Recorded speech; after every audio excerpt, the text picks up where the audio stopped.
तुला राशि वालों, आप सभी का स्वागत करते हैं तुला राशि भिंड यूट्यूब चैनल में।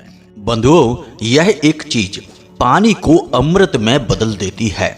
माता लक्ष्मी की शुद्ध सकारात्मक ऊर्जा आपके जीवन में लेकर आती है। आपके पूर्ण दुख, दर्द, रोग, तकलीफें और कष्ट समाप्त कर देती है। जी हाँ बंधुओं, बस आपको करना यह है कि इस एक छोटी सी चीज को प्रतिदिन पूरे दिसंबर के महीने पानी में मिलाकर पीना है। उसके बाद जो जादू और जो चमत्कार आप महसूस करेंगे वह देखकर आपकी आंखें खुली की खुली रह जाएंगी। जी हाँ बंधुओं, और इस एक चीज की सबसे बड़ी शक्ति यह है कि जो जातक इसे रोज पानी में मिलाकर पीता है उसे एक अद्भुत मानसिक शांति और सुकून का एहसास प्राप्त होता है। उसे फिर जीवन के दुख, दर्द, कष्ट, परेशानियां किसी भी तरह से प्रभावित नहीं कर सकती हैं, क्योंकि ईश्वर की शुद्ध सकारात्मक ऊर्जा एक आवरण की तरह उसे चारों तरफ से घेर कर चलती है। जी हाँ बंधुओं, इस एक चीज का बहुत बड़ा शास्त्रीय विधान है। इसके प्रयोग प्राचीन काल में बहुत अधिक किए जाते थे, परंतु अब लोग इसके प्रयोग और इसके तौर तरीके सब भूल चुके हैं। आधुनिक समाज में लोग इतने अंधे हो चुके हैं कि अब वे ना तो पुरानी रीति रिवाजों को समझते हैं और ना ही उन्हें मानना चाहते हैं। यदि कोई उनसे समझाकर उन्हें मनाने की कोशिश भी करे तो लोग उसे दकियानूसी, पुराने ख्यालों वाला कहने लगते हैं और उसका मजाक उड़ाते हैं। परंतु बंधुओं, जीवन की हकीकत और सार तो अध्यात्म में ही है, पुराने रीति रिवाज और परंपराओं में ही है, क्योंकि इन रीति रिवाजों, परंपराओं और गुप्त प्राचीन दिव्य चीजों में ही ईश्वर की परम ऊर्जा का निवास रहता है। और जब कोई इन चीजों का सही तरीके से विधि विधान से प्रयोग शुरू कर देता है तो उसके जीवन में ईश्वर का प्रेम बरसना शुरू हो जाता है। तो बंधुओं, आपको बस आज इस कार्यक्रम को पूरा देखना है, इस एक चीज के विषय में संपूर्ण ज्ञान हासिल कर लेना है, पूरे विधि विधान से फिर इस चीज को अपने जीवन में प्रयोग करना शुरू कर देना है। और आप देखेंगे कि कैसे आपके देखते देखते ही आपकी आंखों के सामने ही आपका जीवन बदलता चला जाएगा, सुनहरा होता चला जाएगा। बाकी माता रानी तो हैं ही आपका और हमारा सबका कल्याण करने के लिए। तो चलिए बंधुओं, बिना समय गवाए माता रानी को याद करते हुए आज के इस विशेष कार्यक्रम की शुरुआत करते हैं और आपको बताते हैं इस एक विशेष चीज के विषय में। तो कमेंट बॉक्स में पूरे प्रेम और भाव के साथ लिख डालिए, जय मां भद्रकाली कृपा करो। माता रानी निश्चित तौर पर आपके ऊपर कृपा करेंगी, हमें पूर्ण विश्वास है। इसी के साथ साथ बंधुओं, आपको बता दें कि यदि आप अपनी कुंडली का विश्लेषण कराना चाहते हैं, आप अपने जीवन में लगातार कष्ट परेशानियों से जूझ रही हैं, आपको समझ नहीं आ रहा कि जीवन में कहां जाएं, या आप कोई नया काम धंधा, व्यापार या नौकरी करना चाहते हैं और आपको सही मार्गदर्शन नहीं मिल पा रहा है, तो आप अपनी कुंडली अवश्य दिखवा लें। कुंडली दिखवाने के लिए आप वीडियो में दिखाए गए नंबर पर फोन कर सकते हैं और वहां से सारी जानकारी प्राप्त कर सकते हैं। जी हाँ बंधुओं, अब समय आ गया है जब आपके जीवन के संपूर्ण कष्टों का समाप्त होना निश्चित हो चुका है, क्योंकि माता रानी ने आपके जीवन के बदलने के, आपका उद्धार होने के संकेत दे दिए हैं। जी हाँ बंधुओं, तो चलिए आज के इस विशेष कार्यक्रम की शुरुआत करते हैं। तो बंधुओं, अब ध्यान से सुने। हर इंसान का यह सपना होता है कि वह अपने जीवन में पैसा कमाए, सुख सुविधाएं इकट्ठी करे और जीवन बड़े ही अच्छे ढंग से यापन करे। और इसके लिए हर इंसान शुरुआत से ही बहुत मेहनत भी करता है, अच्छी प्लानिंग के साथ कोई नौकरी करता है, कोई काम धंधे व्यापार की शुरुआत करता है, लेकिन कामयाबी सबको नहीं मिलती है। बहुत ही कम ऐसे लोग होते हैं, या यूं कहें कि 100 में से 2, 4, 5 लोग ही ऐसे होते हैं जो कि मन चाहा जीवन जी पाते हैं सुख सुविधाओं के साथ। बाकी के सारे लोग केवल संघर्ष, दुख, तकलीफ और परेशानियों में ही जीवन को बिताते रह जाते हैं। धीरे धीरे समय के साथ ऐसा होता है कि उनकी इच्छाएं भी समाप्त होने लगती हैं। संघर्ष में और तकलीफों में जीवन इतनी बुरी तरह से उलझ जाता है, पिस जाता है कि फिर हर एक इच्छा, हर एक खुशी दम तोड़ देती है। एक एक करके इच्छाओं को मारते मारते एक दिन वह समय आ जाता है जब सारा जीवन ही आंखों के सामने से गुजर जाता है और अंत में पता लगता है कि कुछ भी नहीं कर पाया, ना तो ढंग से जीवन ही जी पाए, ना ही इच्छाओं की पूर्ति कर पाए, और जिनके लिए जीवन में हमने मेहनत की, मजदूरी की और सब कुछ किया, वे लोग भी हमारी इज्जत नहीं कर रहे हैं। यानी कि सब कुछ समाप्त हो गया, जीवन ही बेकार चला गया। अब जानते हैं बंधुओं कि जो 2 4 5 लोग ऐसे हैं कि वे भगवान की कृपा प्राप्त कर लेते हैं, कामयाबी मिल जाती है उनको, धन दौलत भी उनके जीवन में भरपूर मात्रा में आ जाती है। ऐसा उनके साथ क्यों होता है? तो बंधुओं, इसका बहुत ही सरल सा जवाब है और हम आपको इसका जवाब कई बार पहले भी अपने कार्यक्रमों में दे चुके हैं और वह जवाब यह है कि नकारात्मकता। अब एक बात ध्यान से समझिए, आज का जो वातावरण है, जो समाज है, इसमें नकारात्मकता हर ओर फैली हुई है। आप खुद ही विचार करके देखिए, आज के समय में लोगों के चर्चाओं के विषय कैसे होते हैं, जिसमें कि किसी न किसी की खिल्ली उड़ाई जा रही है, किसी न किसी को नीचा दिखाया जा रहा है, किसी की बुराइयां चुगलियां की जा रही हैं। ऐसे विषयों पर लोग चर्चा करना पसंद करते हैं, लेकिन यह विषय तो नकारात्मक है। आज के समय में वृत्तियां लोगों की कितनी खराब हो गई हैं। समय को खराब करना, जुआ, शराब, वेश्यावृत्ति और तरह तरह के नशे आदि में डूबे रहना। औरतों की भी हालत कुछ ऐसी है कि उन्हें भी जब तक इधर की उधर बातें नहीं कर लेंगी, इसकी उससे चुगली नहीं कर लेंगी, या यूं ही दिन में एक आध बार किसी से झगड़ नहीं लेंगी, चाहे अपना घर हो चाहे पड़ोस हो, तब तक उन्हें भी चैन नहीं मिलता है। आज का समय वह समय आ गया है बंधुओं, जब बच्चे समय से पहले बड़े हो जाते हैं और घर वालों की सुनना बंद कर देते हैं। बुजुर्ग जैसे नहीं होते हैं, बचपना दिखाते रहते हैं, जरा जरा सी बातों पर तुनक मिजाजी दिखाते हैं और घर का माहौल खराब कर देते हैं। और जिनके ऊपर काम की जिम्मेदारी है, वे अपने काम को ठीक ढंग से या तो कर नहीं रहे हैं और या फिर करना चाहते हैं तब भी कर नहीं पा रहे हैं। यानी कहने का मतलब यह है कि आज का यह जो संसार है, पता नहीं कुछ ऐसा हुआ है जिसकी वजह से चारों तरफ से नकारात्मकता से घिर चुका है। इसीलिए आप कभी कभी न्यूज चैनलों पर भी ऐसी ऐसी खबरें देख लेते होंगे जिन्हें देखकर यकीन ही नहीं होता कि कोई इस प्रकार के अपराध कैसे कर सकता है। यह सब नकारात्मकता की वजह से है। अब यहाँ इतनी नकारात्मकता है समाज में, इसी वजह से इतनी परेशानियां भी हैं। अब यहाँ पर जिनके पास पैसे रुपए धन दौलत नहीं है, वे तो सुखी हैं ही नहीं, उनको तो 50 तरीके की तकलीफों ने घेर रखा है। लेकिन जिन लोगों के पास धन दौलत रुपए पैसे हैं भी, वे भी बेचैनी में जी रहे हैं, सुकून से सो नहीं पा रहे हैं, खाना भी खा नहीं पा रहे हैं। 50 तरीके की तकलीफों ने उनको भी घेर रखा है, क्योंकि उनका पैसा भी शुद्ध तरीके से उनके पास नहीं आया है और वे भी इस नकारात्मक वातावरण से प्रभावित हो रहे हैं। तो कहने का मतलब यहाँ पर यह है बंधु कि आपको अपने आसपास, अपने घर का संपूर्ण वातावरण सकारात्मक बनाना होगा। यदि आप यह कार्य कर पाने में असफल रहते हैं तो आप चाहे कोई भी उपाय कर लीजिए, कितनी ही पूजा पाठ कर लीजिए, आपके पास ना तो कोई सुख सुविधा होगी, ना ही आपकी मेहनत का आपको फल मिलेगा, ना ही भगवान की कृपा और आशीर्वाद आपको प्राप्त हो पाएगा। जी हाँ बंधुओं, तो अब आप यह कार्य कैसे करेंगे? प्रश्न तो यही उठता है कि नकारात्मक ऊर्जा को भगाना है और सकारात्मक ऊर्जा को जीवन में लेकर आना है। तो अब आप यह कार्य कैसे करेंगे, इसे आप ध्यान से सुनिए, फिर हम आपको इस एक चीज के बारे में बताएंगे। बंधुओं, यदि हम पहले ही आपको इस एक चीज के बारे में बता दें और आप इसका प्रयोग कर भी लें, तब भी इस बात के कम ही गुंजाइश है कि यह आपके ऊपर ठीक से कार्य करेगी, क्योंकि वातावरण तो नकारात्मक ही है। आप सकारात्मकता की एक गोली खा भी लेंगे तो उससे क्या हो जाएगा, वह गोली भी अपना कार्य नहीं कर पाएगी। तो आपको वातावरण सुधारना है।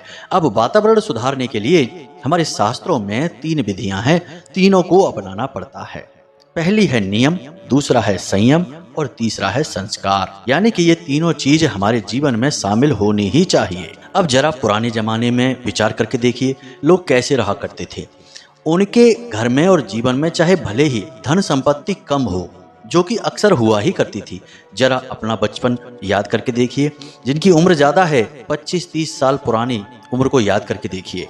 जब आप बचपन में थे, उस समय 10-20 रुपए भी बहुत हुआ करते थे। अक्सर लोगों के पास पैसे की तंगी हुआ करती थी। पैसे बचाने के लिए लोग पैदल यात्रा कर लिया करते थे और बचे हुए पैसे से नाश्ता कर लिया करते थे। यानी कि कहने का मतलब यह है कि भले ही धन दौलत रुपए पैसे कम होते होंगे, परंतु सुख, समृद्धि और शांति बड़ी गजब की हुआ करती थी। लोग चाहे खेतों में ही क्यों ना सोएं, लेकिन नींद बड़ी अच्छी आती थी। जीवन चाहे भले ही कितना ही साधारण क्यों ना हो, लेकिन शांति बहुत हुआ करती थी। तो कहने का मतलब यह है कि उस समय में चाहे कोई अमीर हो चाहे गरीब हो, सब एक जैसे थे, यानी कि सुखी, शांत और बेहद ही ऊर्जावान। जी हाँ बंधुओं, अब ऐसा क्यों होता था? पुराने जमाने के लोगों के अंदर ये 3 चीजें हमेशा गहराई से मानी जाती थी और उनके अंदर होती थी।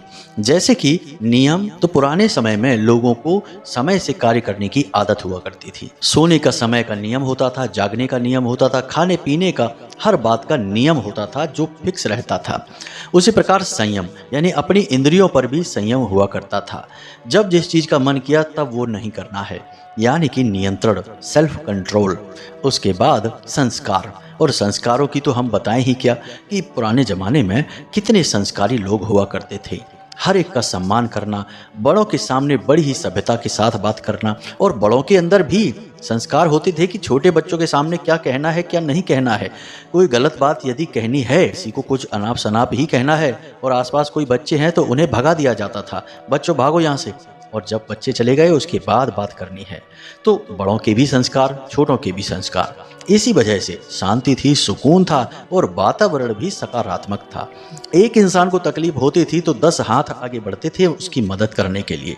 लेकिन आज आप विचार करके देखिए, सरेआम बीच बाजार भीड़ भरे इलाके में भी यदि किसी के साथ कोई नाइंसाफी कर रहा है तो लोग अपना मुंह घुमाकर चले जाएंगे, कोई किसी की मदद नहीं करेगा। यही तो है नकारात्मक वातावरण की भीषणता।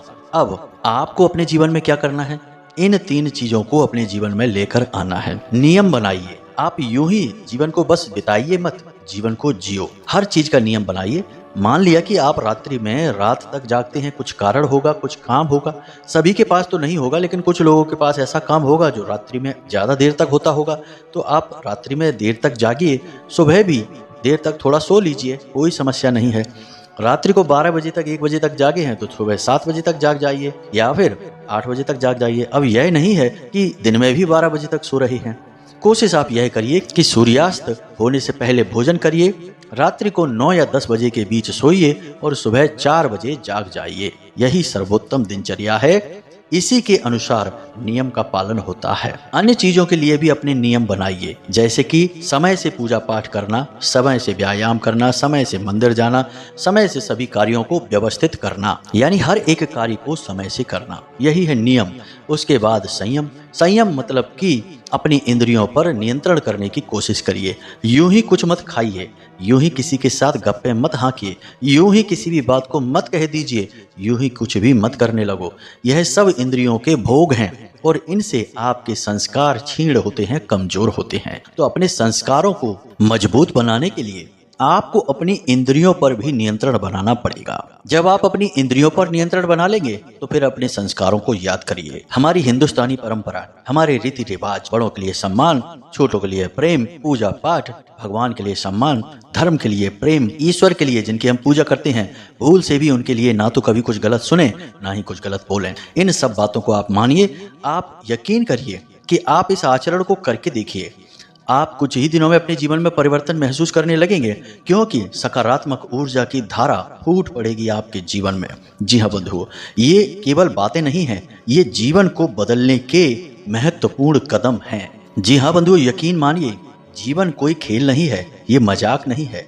इसे गंभीरता से लेना चाहिए, क्योंकि एक बार यह हाथ से निकल गया तो दोबारा फिर नहीं मिलेगा। जो समय गुजर गया, हमने यूं ही बर्बाद कर दिया, वह वापस नहीं आएगा।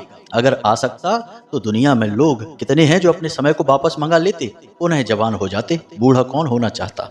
बंधु, इन बातों की गंभीरता को अवश्य समझें। अब कुछ जरूरी कार्य हैं जिन्हें आपको नियमित तौर पर करना चाहिए, जैसे कि आपके घर के मुख्य दरवाजे पर सुबह और शाम जल का सिंचन अवश्य होना चाहिए और गाय के घी का एक दीपक अवश्य जलाया जाना चाहिए। दूसरा कार्य, आपके घर के जो ऊर्जा के क्षेत्र हैं, केंद्र हैं, उन पर ध्यान दें, जैसे कि घर का ब्रह्म स्थान हमेशा साफ सुथरा होना चाहिए, यानी घर के ठीक बीचों बीच का स्थान साफ सुथरा होना चाहिए और वहाँ पर माता तुलसी की स्थापना करनी चाहिए।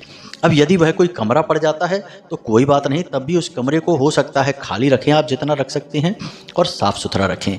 अपने घर का ईशान कोण यानी पूर्व और उत्तर दिशा के बीच की जो दिशा है उसे बिल्कुल साफ सुथरा रखें, खाली रखें, और वहाँ पर एक बेलपत्र का पौधा स्थापित करें और शिवलिंग को वहाँ पर लाकर रखें। इसी प्रकार घर के वायव्य कोण में, यानी कि आपके घर की जो उत्तर दिशा है और पश्चिम दिशा है, इसके ठीक बीचों बीच में वायव्य कोण होता है। इस दिशा में आप धन का एक कटोरा रखें, कांच का एक कटोरा लें, उसमें सिक्के भर दें ऊपर तक पूरे, और उसके बाद पूरा जल भर दें और सिक्के को उसमें डुबा दें। इस कटोरे को आप वहाँ रखें और हर 3 दिन में इस पानी को बदलते रहें। इस पानी को निकालकर अपने घर के दरवाजे पर सिंचित करें और नया पानी इसमें भर दें।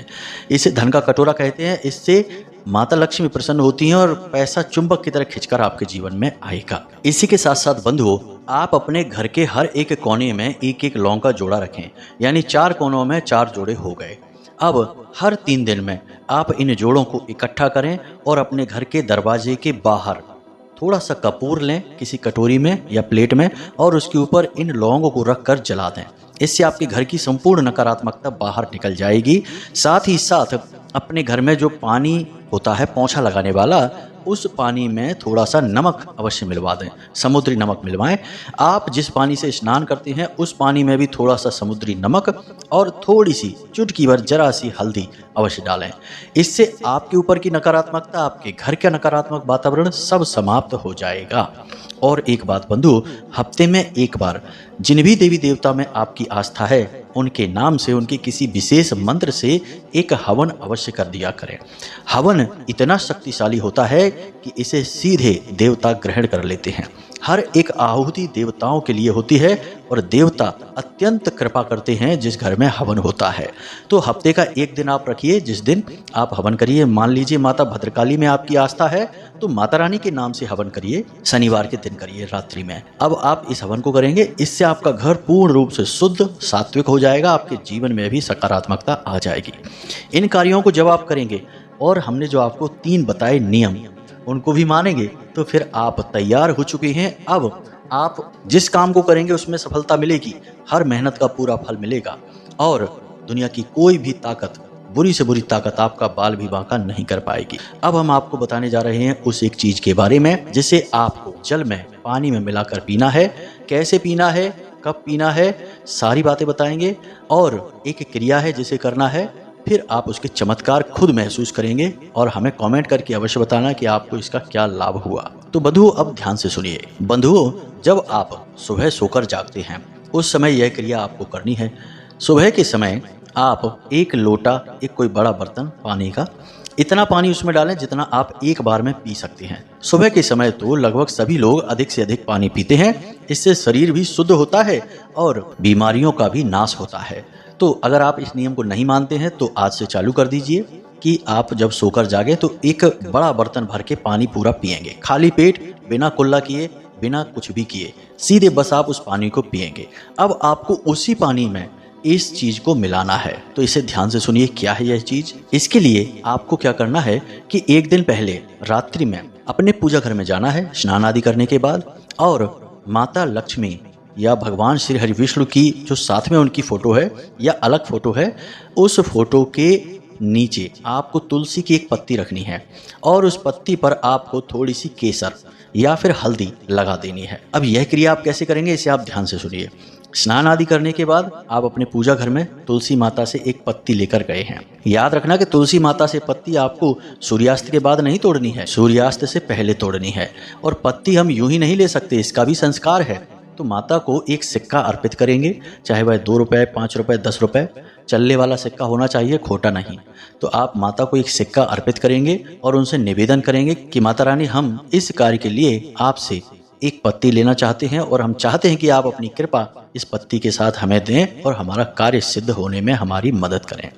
आपको यह कहकर माता रानी से एक स्वस्थ पत्ती लेनी है। पत्ती टूटी फटी ना हो, दाग ना हो, बड़ी हो और साफ सुथरी हो, ऐसी पत्ती आपको ले लेनी है। और अब आपको क्या करना है कि इस पत्ती को ले जाकर अपने पूजा घर में माता लक्ष्मी और भगवान श्री हरि विष्णु के चरणों में रख देनी है। और इस पत्ती में आपको थोड़ी सी हल्दी लगा देनी है, हल्का सा गंगा जल इसके ऊपर छिड़क देना है और उसके बाद गाय के घी का दीपक माता रानी के सामने जलाना है। और माता रानी के सामने खड़े होकर ही आपको माता रानी के इस दिव्य मंत्र का 11 बार उच्चारण करना है। मंत्र आपको मोबाइल की स्क्रीन पर भी दिखाई देगा, जरा इसे ध्यान से सुने। मंत्र लंबा अवश्य है लेकिन बेहद ही प्रभावशाली और शक्तिशाली है, तो ध्यान से सुने। ओम श्रीम ह्रीम श्रीम कमले कमलालये प्रसीद प्रसीद श्रीम ह्रीम श्रीम ओम महालक्ष्मी नमः।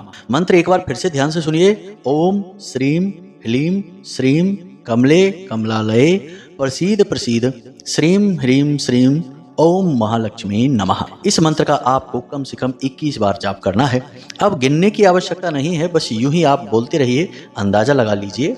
माला नहीं करनी है, बस मंत्रोच्चारण करना है। फिर जब मंत्रोच्चारण आपका पूरा हो जाए तो माता रानी से निवेदन करना है कि हे माता रानी, हम आपका स्वागत करते हैं अपने घर में, जीवन में, और हम चाहते हैं कि आप हमारे जीवन में आकर हमारी हर तकलीफ का हरण कर लें। भगवान की कृपा हमें प्राप्त करवाएं, हमारे जीवन में लेकर आएं। इस तरह से निवेदन करें और उसके बाद जब आपका मंत्र जाप हो जाए तो फिर आप उस पत्ती को उठाएं और उसके बाद उस पात्र में उस पत्ती को डाल दें रात्रि के समय ही, और उसे ढककर अपने सिरहाने रख लें जहां आप सो रहे हैं। और उसके बाद आप बेफिक्र होकर सो जाइए। जब सुबह आप सोकर जागेंगे तो उसी जल को आपको पी जाना है, पूरा पी जाना है। उस जल को बिल्कुल भी फेंकना नहीं है। और वह जो पत्ती आपने उसमें डाली है, उस पत्ती को भी आपको खा लेना है, चबा जाना है। इस प्रकार से आपकी यह क्रिया पूर्ण हो जाएगी। अब इस क्रिया का प्रभाव आपके ऊपर क्या रहेगा? पहले ही दिन जब आप इस क्रिया को करेंगे, तुरंत आपकी मानसिकता बदल जाएगी। यानी कि माता लक्ष्मी की कृपा आपके जीवन में आएगी, भगवान की कृपा आपके जीवन में आएगी। और सबसे बड़ी बात कि माता तुलसी का जो प्रभाव है, जो शुद्ध सकारात्मक प्रभाव है, वह आपको तुरंत महसूस होगा। यानी जैसे ही आप इस पानी को पिएंगे, पानी पीते समय भाव मन में अवश्य रखें कि आप माता रानी की कृपा अपने अंदर ले रहे हैं, ग्रहण कर रहे हैं, कृपा आपके जीवन में आ रही है। जैसे ही आप इस पानी को पिएंगे, तुरंत आपका सिर हल्का हो जाएगा, मानसिक शांति का आप एहसास करेंगे और आपको अपने आसपास का वातावरण अच्छा महसूस होने लगेगा, शरीर में हल्कापन महसूस होने लगेगा। किसी प्रकार का यदि आपके ऊपर तनाव है, दबाव है, तो आपको उसे सहने की शक्ति प्राप्त हो जाएगी। अब हो सकता है पहले दिन ऐसा ना लगे, लेकिन दूसरे तीसरे दिन से ही आपको ऐसा लगना शुरू हो जाएगा। पूरे भाव के साथ इस क्रिया को करें। क्रिया सरल अवश्य है, लेकिन बेहद ही शक्तिशाली है और प्राचीन है।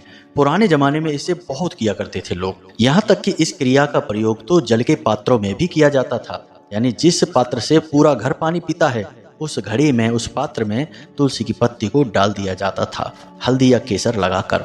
फिर इसका प्रभाव पूरे घर के लोगों पर रहता था। जहां सुमति तहां संपत्ति नाना। जब आपकी मति ही सु हो जाएगी, यानी अच्छी हो जाएगी, तो संपत्ति तो आ ही जाएगी। तो यह हमने प्रयोग आपको बताया। पूरा जीवन को व्यवस्थित करने का तरीका आपको शास्त्रों की विधि के अनुसार बताया, प्रमाणों के साथ। तो चलिए बंधुओं, आज के इस कार्यक्रम को यहीं समाप्त करते हैं। उम्मीद करते हैं कि जो बातें हमने आपको बताई हैं उन पर आप अमल करेंगे और किसी परेशानी में नहीं फंसेंगे। साथ ही साथ अपने जीवन को एक अच्छे मार्ग पर लेकर जाएंगे, भगवतमय हो जाएंगे। बस यही हमारा उद्देश्य है। तो आज के कार्यक्रम पर यही विराम लगाते हैं। हमेशा हंसते रहिए, मुस्कुराते रहिए, सकारात्मक रहिए। और यदि कोई मन में प्रश्न आए तो वीडियो में नंबर दे रखा है, फोन कर लीजिए, मैसेज कर लीजिए, शंका समाधान हो जाएगा। तो प्रेम से बोलिए, जय माई की, जय माँ भद्रकाली, जय माई की, जय माँ बगलामुखी। माता रानी आपके ऊपर पूर्ण कृपा बनाएंगी, हमें पूर्ण विश्वास है। धन्यवाद।